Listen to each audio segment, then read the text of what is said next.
네, 오늘 본문 말씀을 보겠습니다. 본문 말씀은 잠언 15장 19절 말씀입니다. 게으른 자의 길은 가시 울타리 같으나 정직한 자의 길은 대로니라. 오늘 본문에는 게으른 자와 정직한 자가 대조를 이루고 있습니다.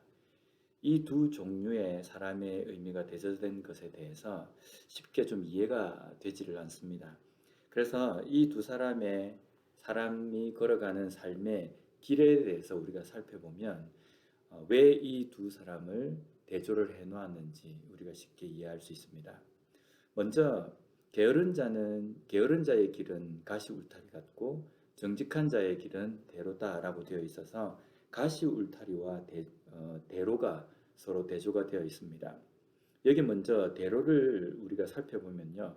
대로는 히브리 원어로 셀룰라라는 단어인데 이 단어가 어떤 단어에서 파생이 되었냐면 흙을 사용해서 뚝을 이렇게 쌓아 올리는 그리고 높이다라는 단어에서 파생이 된 단어입니다. 그래서 히브리 원어로 보면 이 대로라는 이 단어가 어떤 의미가 많이 있냐면 그냥 일반 오솔길 같은 비포장도로 같은 그런 길이 아니라 흙을 단단히 다져가지고 아주 넓게 평평하게 이렇게 만들어 놓은 그런 길이라고 이야기할 수 있습니다. 당시에 이런 길은 어떤 때에 이런 대로를 만드냐면요. 마차가 지나다닐 수 있도록 만든 길입니다. 마차가 다닐 수 있도록 만들었다라고 하면 이 길은 분명 무역에 사용되거나 아니면 교통면에서 아주 중요한 길일 때 이러한 방법으로 길을 만들 겁니다. 이런 길을 걸어가는 자는 정직한 자라고 이렇게 말씀합니다. 정직한 자는 하나님의 말씀 앞에서 진실한 사람을 이야기합니다. 하나님의 말씀 앞에서 자기의 삶을 돌아보고 그리고 그 말씀대로 살아가기 위하여서 정직하게 행하는 그러한 사람을 정직한 자라고 이야기할 수 있습니다. 매일 하나님의 말씀을 묵상하고 그 하나님의 말씀대로 살려고 노력하는 그러한 삶, 그러한 사람의 삶은 대로를 걸어가는 삶이다라고 말씀합니다. 근데 우리가 이해가 되지 않는 부분이 있습니다. 아무리 내가 신앙생활 열심히 하고 또 말씀대로 살려고 하고 그 말씀대로 몸부림치며 살아가지만 그러한 삶을 살아감에도 불구하고 분명히 실패도 있고 또 힘든 상황도 있고 때로는 여러 가지 고난의 그러한 문제들도 가는 길 가운데 있다는 겁니다. 그럼 어떻게 된 겁니까? 분명히 하나님의 말씀대로 정직하게 행하는 사람의 길은 대로라고 이야기하는데 우리가 지금까지 살아오면서 대로가 아닐 때가 참 많이 있지 않습니까? 그런데 중요한 것은요.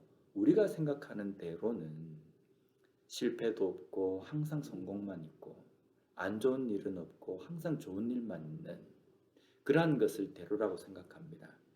그런데 그렇지 않습니다. 분명 우리가 이 땅의 삶을 살면서 걸어가는 길 가운데에는요. 순탄한 길도 있지만 때로는 우리를 힘들게 하거나 또 우리를 아프게 하거나 때로는 내 마음을 낙심하게 하거나 때로는 내 스스로가 하나님의 말씀대로 살지 못하여서 좌절하고 또 마음 가운데 정죄하는 마음들이 가득 차는 그러한 일들을 만나게 된다는 겁니다. 그런데 중요한 것 한 가지는 그렇다고 해서 그 길이 대로가 아니라 가시밭길이 아닙니다. 어떤 길이 대로냐면요. 그러한 상황이 있음에도 불구하고 여전히 하나님과 함께 동행하는 길이 바로 대로라고 이야기할 수 있다는 겁니다. 그래서 다윗은 시편 23편 4절에서 이렇게 고백하지 않습니까? 내가 사망의 음침한 골짜기로 다닐지라도 해를 두려워하지 않을 것은 주께서 나와 함께 하심이라. 주의 지팡이와 막대기가 나를 안위하시나이다. 분명히 세상에서 볼 때에는 세상적인 관점에서 볼 때에는 사망의 음침한 골짜기 이것은 결코 대로라고 이야기할 수 없습니다. 그런데 다윗은 이 길을 내가 걸어감에도 불구하고 나는 이 길을 대로라고 생각하며 대로로 내가 여기고 걸어간다라고 고백합니다. 왜냐하면 바로 뒤에 나와 있는 주께서 나와 함께 하시고 또 주께서 나를 안위하시기 때문에 하나님과 함께하는 길이 어떠한 길을 걸어간다 할지라도 그 길은 분명 대로라고 고백한다는 겁니다. 우리도 마찬가지입니다. 우리의 삶에서 분명히 이 땅의 삶을 걸어 살아갈 때에 하나님의 말씀대로 믿음으로 살려고 할 때 더 내 삶이 힘들어지고 어려워질 때가 있을 겁니다. 하지만 그러한 가운데서도 하나님과 여전히 동행하고 하나님이 나와 함께 하신다고 한다면 그 길은 분명히 다윗이 고백한 것처럼 대로가 될 것입니다. 반면에 게으른 자의 길은 가시 울타리다라고 이렇게 말씀하십니다. 이것은 두 가지 의미로 말하기도 합니다. 게으른 자는 말만 하고 행동이 없기 때문에, 게으르기 때문에, 자기가 걸어가는 길을 뭐 이렇게 다듬지 않기 때문에, 가시가 무성해져도 그것을 어떻게 해결하려고 하지 않기 때문에 그 게으른 자가 걸어가는 길은 가시 울타리다라고 이렇게 말하는데, 이것은 좀 적합하지 않은 것 같습니다. 왜냐하면요, 정직한 자가 걸어가는 이 대로는 정직한 자가 걸어가면서 이 대로를 만들기 위해서 공사하고 열심히 노력하고 이러진 않습니다. 그냥 하나님과 함께 동행하는 그 길이 대로인 겁니다. 그래서 어쩌면 하나님께서 그 길을 잘 걸어갈 수 있도록 대로처럼 탄탄하게 또 그것을 견딜 수 있도록 해주신다는 겁니다. 그렇다고 한다면 게으른 자의 가시 울타리 같은 그 길은, 게으른 자는요, 정직한 자와 다르게 하나님의 말씀을 듣고도 그냥 귀로만 듣는 사람을 이야기합니다. 하나님의 말씀을 듣고도 그것을 삶에서 행동으로 실천하거나 그 말씀대로 옮기는 것을 싫어합니다. 그렇게 싫어하는 이유는 여러 가지가 있겠죠. 뭐 하나님의 말씀대로 살기 싫은 것, 그 이유는 보면 세상이 더 달콤하기 때문입니다. 그리고 하나님 말씀대로 살려고 하니까 내 삶에서 포기해야 될 것도 많고 끊어버려야 될 것도 많고 또 하지 말아야 될 것들, 뭐 이런 것들이 많기 때문에 하나님의 말씀을 듣지만 그 말씀대로 실제 삶에서 사는 것을 싫어하고 또 그렇게 살지 않는 삶, 그 삶이 바로 게으른 자의 삶이라고 이야기할 수 있습니다. 그런 길이 가시 울타리가 되는 것은요, 길을 걸어갈 때마다 가시 울타리가 있다고 한다면 길을 걸어갈 때마다 이곳저곳에 막 찔릴 겁니다. 그래서 상처투성이가 되고, 그래서 뭐 길이라서 잘 갈 수 있을지 모르지만 결국에 어떤 목표점에 가서는요, 분명히 온몸에는 상처가 나고 분명히 그 마지막은 멸망의 길이라고 할 수 있다는 겁니다. 오늘도 우리가 무언가를 위해서 달려가기 위해서 눈을 떴습니다. 그런데 내가 시선을 맞추고 달려가고자 하는 그것이 무엇이 되어야 되느냐라는 겁니다.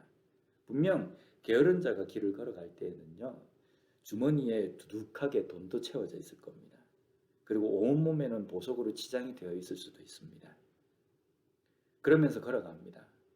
그 걸어가는 길은 하나님과 함께하지 않기 때문에요, 자기 마음대로 자기가 하고 싶은 대로 할 겁니다. 그러나 결국에 하나님이 없이 걸어가는 길은 내 주머니 돈이 많고 내 몸이 보석으로 치장되어 있다 할지라도, 지금까지 아무런 막힘 없이 잘 걸어왔다 할지라도 결국은 하나님이 없는 삶은 멸망의 길이 될 수밖에 없다는 겁니다. 오늘도 우리가 시선을 맞추고 걸어가야 할 그 길은, 분명한 것은 하나님의 말씀에 우리의 시선을 맞춰 가야 된다는 겁니다. 하나님의 말씀에 시선을 맞추고 이 하루의 삶을 걸어갈 때 분명 오늘 하루 우리가 걸어가야 될 그 길은요, 어쩌면 힘든 길일 수도 있습니다.